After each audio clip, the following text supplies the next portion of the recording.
తెలంగాణ డీజీపీగా శివధర్ రెడ్డి నియమించింది సర్కార్. 1994 IPS batch కు చెందిన శివధర్ రెడ్డి ప్రస్తుతం ఇంటెలిజెన్స్ చీఫ్ గా పనిచేస్తున్నారు. అక్టోబర్ 1న తెలంగాణ డీజీపీగా బాధ్యతలు చేపట్టనున్నారు శివధర్ రెడ్డి. రంగారెడ్డి జిల్లా ఇబ్రహీంపట్నం మండలం తూలే కలాన్ గ్రామానికి చెందిన శివధర్ రెడ్డి చదువు మొత్తం కూడా హైదరాబాద్ లోనే పూర్తి చేశారు. ఉస్మానియా యూనివర్సిటీ నుంచి LLB చేశారు. కొంతకాలంగా అడ్వకేట్ గా ప్రాక్టీస్ చేశారు. కొంతకాలం తర్వాత సివిల్ సర్వీసెస్ క్లియర్ చేసి 1994లో ఇండియన్ పోలీస్ సర్వీస్లోకి ప్రవేశించారు. తెలంగాణ డీజీపీగా శివధర్ రెడ్డి నియమించింది ప్రభుత్వం. 1994 ఐపీఎస్ బ్యాచ్ కు చెందిన శివధర్ రెడ్డి ప్రస్తుతం ఇంటెలిజెన్స్ చీఫ్ గా పనిచేస్తున్నారు.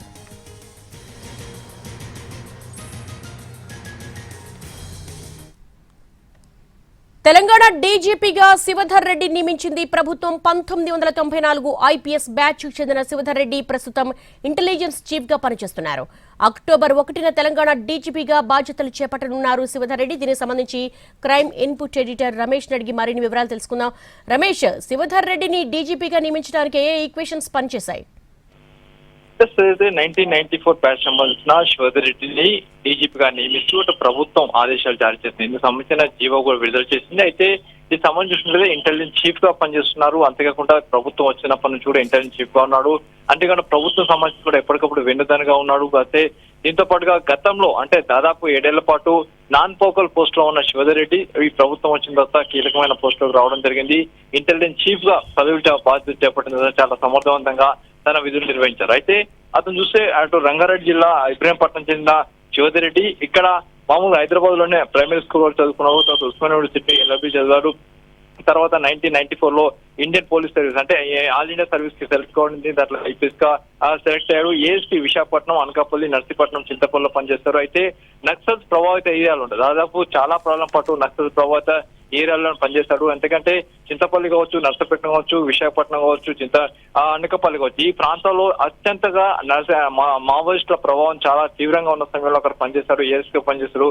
ఆ సమయంలో కూడా సమర్థంగా పనిచేసి అటు నక్సల్స్ ఏరియాలు కావచ్చు, నక్సల్స్ పునరావాసం కావచ్చు కల్పించడంలో చాలా వరకు పనిచేస్తారు. తర్వాత గేవెన్స్ లో కూడా చాలా కాలం పనిచేశాడు. తర్వాత గేవెన్స్ లో పనిచేసినప్పుడు చాలా ఆపరేషన్ కూడా నిర్వహించి చెప్తుంటారు. బెల్లంపల్లి, ఆదిలాబాద్, నల్గొండ, శ్రీకాకుళం, నెల్లూరు, గుంటూరు జిల్లాలో ఎస్టీలో పనిచేస్తారు. అయితే ఒక దశలో గుంటూరు జిల్లా అంటే అత్యంత కీలకంగా ఉంది. ఒక దశలో అక్కడ చాలా land order situation, land order problems ఉన్న సమయంలో గుంటూరు ఎస్పీగా వెళ్ళడం జరిగింది. ఆ తర్వాత అక్కడ పూర్తిగా అన్ని కూడా సర్దుమర్చడం జరిగింది. దాదాపు 7 ఏళ్ల కాలం పాటు గుంటూరులో పనిచేస్తారు. తర్వాత DIG SIBగా పనిచేస్తారు. ఆ సమయంలో కూడా మావోయిస్ట్ అణచివేతలు కూడా కీలక పాత్ర పోషించారు. అయితే మావోయిస్ట్ అణచివేత అనుకుంటూ కూడా దానికంటూ కూడా ముఖ్యంగా మావోయిస్ట్ పునరావాసం కల్పించారు. అంటే మావోయిస్టులు ఏదైతే అండర్ గ్రౌండ్ లో ఉన్న మావోయిస్ట్ ని పునరావాసం కల్పించడంలో కీలక పాత్ర పోషించాడు. చాలా వరకు లొంగుబాట్లను ప్రోత్సహించారు. లొంగుబాట్లు చేసే విధంగా ప్రయత్నాలు చేశారు. ఎందుకంటే మావోయిస్టులు చాలా వరకు కూడా అటు తెలంగాణ కావచ్చు, ఆంధ్ర నుంచి అటు ఉమ్మడి రాష్ట్రంలో చాలా వరకు మావోయిస్టు పెద్ద ఎత్తున మా పార్టీలో ఉన్నారు. వాళ్ళందరిలో చాలా వరకు కీలక పోస్టులు కూడా మావోయిస్టులు వాళ్ళందరూ చాలా వరకు లొంగిపాటు చేసేందుకు కూడా చాలా ప్రయత్నించారు. అయితే తర్వాత మొదటిసారి తెలంగాణ వచ్చినప్పుడు 2014, 2016 వరకు తెలంగాణ మొట్టమొదటి ఇంటెలిజెన్స్ చీఫ్ గా పనిచేస్తారు. అయితే కొన్ని అనివార్య కారణంలో అప్పుడు ఇంటెలిజెన్స్ చీఫ్ గా అతని పదవిని తప్పించి తర్వాత చాలా కాలం పాటు 7 ఏళ్ల పాటు పర్సనల్ డిపార్ట్మెంట్ కు అతన్ని వేయడం జరిగింది. ఆ తర్వాత అక్కడ ఉన్న సమయంలో హైదరాబాద్ పోలీస్ కమిషనర్ గా చేస్తారని ఒక టాక్ వినిపించింది. ఆ తర్వాత కూడా వెళ్ళారు. తర్వాత ఆ సమయంలోనే నయీం ఎన్కౌంటర్ ఏదైతే 2 రాష్ట్రాలు కావచ్చు అత్యంత సంచలనం వచ్చిన గ్యాంగ్స్టర్ నయీం ఎన్కౌంటర్ లో కీలక పాత్ర. ఎందుకంటే అప్పుడు ఇంటెలిజెన్స్ చీఫ్ గా ఉన్న సమయంలో నయీం ఎన్కౌంటర్ జరిగింది. ఆ తర్వాత కీలక పాత్ర పోషించారు. అయితే ఎక్కడైతే లాండ్ ఆర్డర్ సమస్య ఉందో అక్కడికి ప్రభుత్వం ఎప్పటికప్పుడు ఇతన్ని పంపించడం, ఆ తర్వాత లాండ్ ఆర్డర్ కూల్ గానే మళ్ళీ ఇతర ప్రాంతాలకు పంపించిన దాఖలాలు ఉన్నాయి. అయితే మక్కా మసీద్ పేలుడు సంబంధించిన సంబంధపు సౌత్ జోన్ డీసీగా పనిచేస్తారు. అయితే ఆ సమయంలో కూడా అప్పుడు ఉన్న మక్కా మసీద్ లో పేలుళ్ళు ఎవరు జరిపారు, ఎక్కడి నుంచి వచ్చారు నిందితులు, ఎక్కడి నుంచి ఉగ్రవాదులు వచ్చారన్న విషయంగా కనుక్కొని ఆ మేరకు కూడా విషయాలు ముందుకెళ్తుంది. అయితే చాలా కాలం పాటు తెలంగాణ రావడానికంటే ముందు విశాఖ పోలీస్ కమిషనర్ పనిచేస్తారు.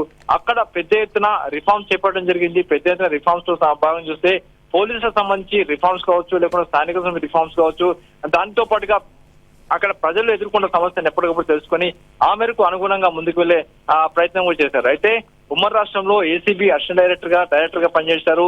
అంతేకాదు పర్సనల్ వింగ్ లో 7 సంవత్సరాలు పనిచేస్తే అంటే 7 సంవత్సరాలు ఏ అధికారి కూడా పర్సనల్ వింగ్ లో పనిచేస్తారు. కానీ శివధర్ రెడ్డి మాత్రం 7 సంవత్సరాలు పర్సనల్ వింగ్ లో పనిచేస్తారు. పనిచేసే సమయంలో పోలీసులు ఎదుర్కొంటున్న సమస్యలు, వ్యక్తిగతంగా చాలా మంది పోలీసు అధికారులు ఎదుర్కొన్న సమస్యలతో పాటుగా చిన్న చిన్న సమస్యలను సత్వరంగా పరిష్కరించి ఆమెకు ముందుకు వెళ్ళడం జరిగింది. అయితే ఇప్పుడు చూసినట్లయితే ఇక్కడ ఏదైతే కాంగ్రెస్ ప్రభుత్వం వచ్చిన తర్వాత ఇంటెలిజెన్స్ గా పనిచేస్తూనే చాలా వరకు శాంతి భద్రతలు ఎక్కడ సమస్యలు తలెత్తినప్పుడు ఎప్పటికప్పుడు దాన్ని సమస్యపోయే విధంగా చేయడం జరిగింది. అంతేకాకుండా ఎక్కడ ఎలాంటి చిన్న సమస్య వచ్చినా దాన్ని వెంటనే రియాక్ట్ అయ్యి దాన్ని సమస్యపోయే విధంగా చేశారు. అంతేకాకుండా పునరావసరం దాదాపు 2 సంవత్సరాల కాలంలో కేంద్ర కమిటీ మావోయిస్ట్ కేంద్ర కమిటీ సంబంధించిన దాదాపు 10 మంది మావోయిస్ట్ కేంద్ర కమిటీ సభ్యులు లొంగిపోయే విధంగా చేయడం జరిగింది.